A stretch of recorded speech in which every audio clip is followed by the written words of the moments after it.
There is a lot to the early employee and startup experience that isn't as much talked about, so I wanted to make these videos to help fill that knowledge and resource gap. And quite frankly, it's just something I wish I had earlier on in my journey. So here are the top questions that were swirling around in my head years back, and the answers I would have given to my younger self.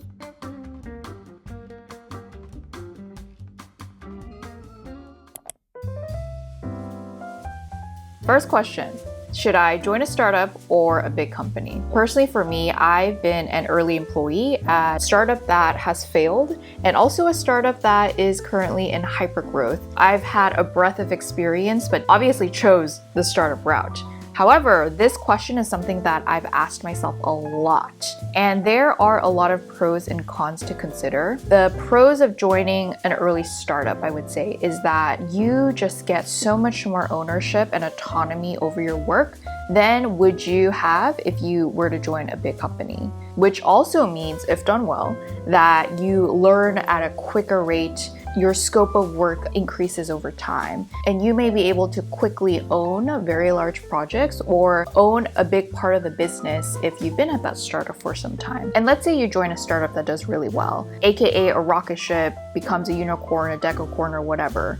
Having that front row seat to seeing a company grow when it's like 10, 20 people to hundreds of people is an incredible experience and so much learnings in that. However, on the flip side, startups are extremely risky. As I mentioned, the first startup I joined no longer exists. It definitely depends on the company that you join, and most often than not, the growth rate of the startup often determines the growth rate of your career. There is also little to no mentorship at startups because often the focus is on how to make the company successful versus how to make you, the employee, successful. And as for big companies or corporates, I personally haven't worked at one, but from what I hear of like friends' accounts, often there are structured programs that are curated to develop very young employees to help you build skills, gain mentorship, yada yada. And especially if you join like a name brand company, it does a lot for your resume. Versus when I joined that first startup that I worked at, no one knew what it was and no one even cared. Just keep that in mind, you know? So TLDR, I would assess a few things. Number one, what is your personal working style and what are you generally optimizing for? If you are looking to, learn something pretty specific in a role and you want mentorship and guidance, then I think a big company is definitely the way to go and the most stable and guaranteed way to build your resume. Obviously for me, I wouldn't change a thing that I did, but factoring in the probability of a given startup's chance to actually succeed and succeed extremely well at that, do want to join a startup. Look for one that's like Series B, Series C, and above so that you kind of get the best of both worlds, right? It's not super corporate. It still has that startup blood that's well and alive, but it's stable enough. There's product market fit. It will be some kind of boost to your resume for your next play.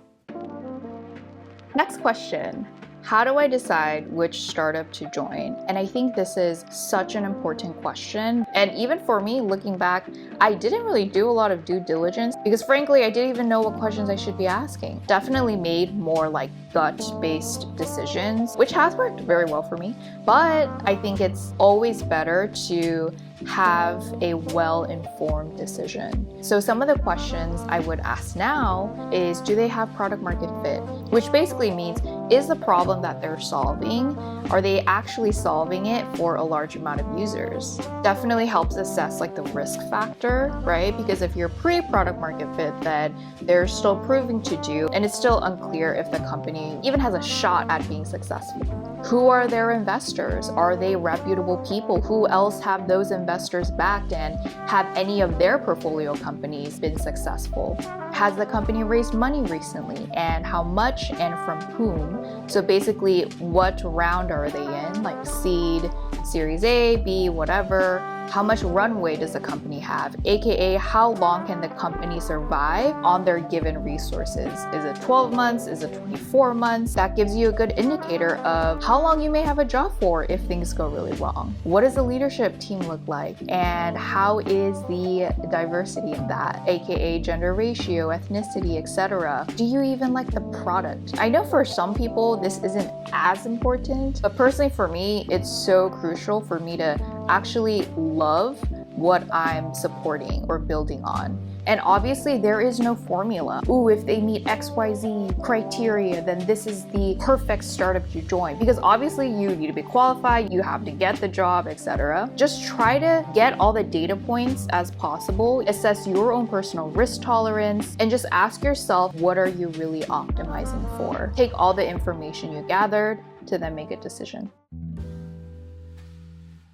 How do I break into tech with no relevant experience? So for myself, I graduated with a pre-med degree from UCLA, literally all 4 years. And a week before graduation, I realized I don't think I want to go to medical school. Like I want to try out this entrepreneurial curiosity that I have. Honestly, I wasn't even thinking about I want to break into tech. My only objective in mind was that, holy shit, I need a job. I moved back home and the nearest big city was San Francisco. So I immediately started to find jobs in San Francisco. And I ended up joining a super early YC-backed startup that was in the medical field. So it had some overlapping exposure with my research background. But to be honest, with my given resume, which it was just hardcore pre-med, I was not hearing back from anyone, literally. And they really just took a chance on me. And I think what helped me stand out and land that job is because I was so aligned and passionate about the mission that they had and the product. I honestly didn't know anything about business. I barely even knew what is the tech industry. I wrote in my cover letter why it resonated with me so much, right? And the reasons kind of overlapped with my intentions of why I originally wanted to go into the medical field. And after I got the role, my then boss told me you asked the most interesting questions by far compared to any other candidate. I think it was just my natural curiosity of wanting to learn about this company and this role. And I definitely prepared, questions in advance, and not the basic questions, but just really think about the questions that I actually cared about. I feel very early companies, look for a certain profile, whether you're very entrepreneurial or just very mission and purpose driven versus caring about the name brand of a company or the role the title that's on your resume, but really just wants to do work and solve interesting problems. And the next one's really important. I think it's letting go of perfectionism, letting go of the perfect job, the perfect next step. Just let that shit go. Don't be afraid to say yes. Having that urgency and just bulldozing your way into it versus trying to be super selective and choosy. Honestly, if you don't have any relevant experience, you gotta go get some relevant experience. So say yes to something. What the fuck are stocks? And this is a very legit question, my friends. When will this stop feeling like a school project? And when will I actually feel like a real professional?